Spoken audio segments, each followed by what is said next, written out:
This is Scar Eric's response video to Kintaro's State of Final Fantasy video, and I am just here to give my 2 cents about it and see how fans react to which ones are the good games and which ones are crap. First of all, they have to mention 7 off the bat, because that's their best one. That's the one that has everything. No, not in my opinion. You have to give it credit for the story and pulls people in naturally because it's Final Fantasy. But the best? No. My favorites are 8, 10, and 12. Now let's go back to 7 for a second and see where people can see it was a good game. It was good. The story, the people, the characters, the way you feel when it gets to certain parts of the story, when you end certain discs, and see how it all finishes.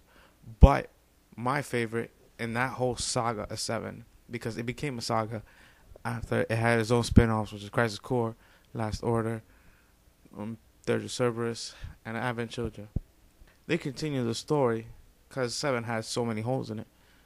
Well, not so much as holes, but more like they should explain on these certain parts. Me, I love Crisis Core because it seems better than 7 when it comes to storytelling. It kind of explains more from Jack's perspective of what really happened before everything, before all the chaos came in later on into the games. But Final Fantasy does have that certain style of playing, like most RPGs. You attack, you choose what you want. Just like, 1 through 6. But there are exceptions in between of everything. 2, 8, 10, and 12 showed uniqueness. 2 had a weird complex system of using a weapon, and later on you got better at it. Instead of getting a new one, recycle new one. It was confusing at first, but it was realistic, and it got to some people. Some people even love that more than they love 1. But me, I don't like it because it's a little too early for the series to kind of be changing it up. Then later on, 7 had creative limit breaks, and so did all the other ones after it. But 8 strayed away from the magic. When it came, you could steal the magic and use it against them, which was good. But just to be safe, they kind of stuck on the we're gonna pick which ones you can do. 10 had the sphere grid, which was confusing at first, and a lot of people were off put by it. We get the hang of it later on, and they also kept the style of you attack and the random battles in between. But 12, everybody hated it. Everybody hated that game. Not a lot of people I've heard ever talked about the story or the hunts, and those are really good aspects of the game. They said it was horrible because they don't want to do the whole World of Warcraft MMO RPG style of playing. And they dismissed it right away, or they didn't even try to stay for the game. I stayed for it, and I loved the game. Now, if they kind of stuck to the game, they would see that the game has a lot of good things. It's fine, they take out random battles, but you get to see which enemies you can face at first, instead of taking a beating and you have to start all over again. Better for you to go, you see what you're about to do, and then go away. And in between the attacks, you can choose which one you want to do. If you're attacking, you say, I forgot, you can't hurt them with an attack. You have to switch it up with magic. You can do that right in between the battle.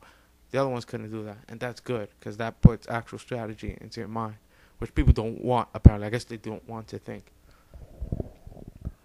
When it comes to the newer ones, 13 and versus 13, 13 might come into that sort of manner. It'll have, I bet, random battles, but it looks a little fast. You have to choose really quickly what your attacks are going to be.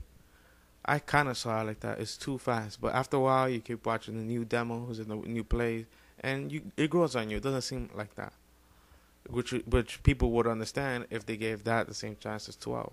And, and 10, if they gave it a chance, because there's a lot of people I know that don't like 10 either, which is weird because 10 is a classic. I sort of have to disagree with Kintaroo when it comes to the versus 13 thing, when they say, it's going to be better than 13. Because 13 has a steampunk type of way of life. When magic is powered by everything. They have a lot of houses in blue. You know, the way just the life looks overall, as opposed to versus 13's kind of metropolitan way of life, which is they, from what we see in the videos, which is he has a car. You know, the characters look really lovable too. You know, it looks like a close to life aspect of Final Fantasy, but we're just gonna have to wait and see how that will come out. These hardcore fans of Final Fantasy won't try the news because it's too different and it's not right. It should be the way it should be before. Well, sometimes you have to change it up in order to get good results. I mean, look at 10. People don't like 10. Some people really don't like 10 because of the sphere grid. Oh, it's confusing. I don't know what to do. And it's a classic and it's a must-have for the PS2. And I say so is 13, so is 12, not 13. So is 12. 12 is a must-have because it might be confusing at first, but you get used to it. The licensing, the magics, the techniques, you get used to it, and then you start getting better at it, and then it becomes a game that you can really love and enjoy, like I do. If you want to stick with the old, play the originals, the remakes for Game Boy Advance and the PSP ones and the NES and Super Nintendos.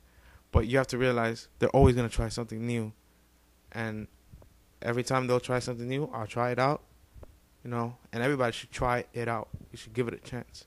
If not, you're not a hardcore fan, supposedly. This is Scott Eric signing off.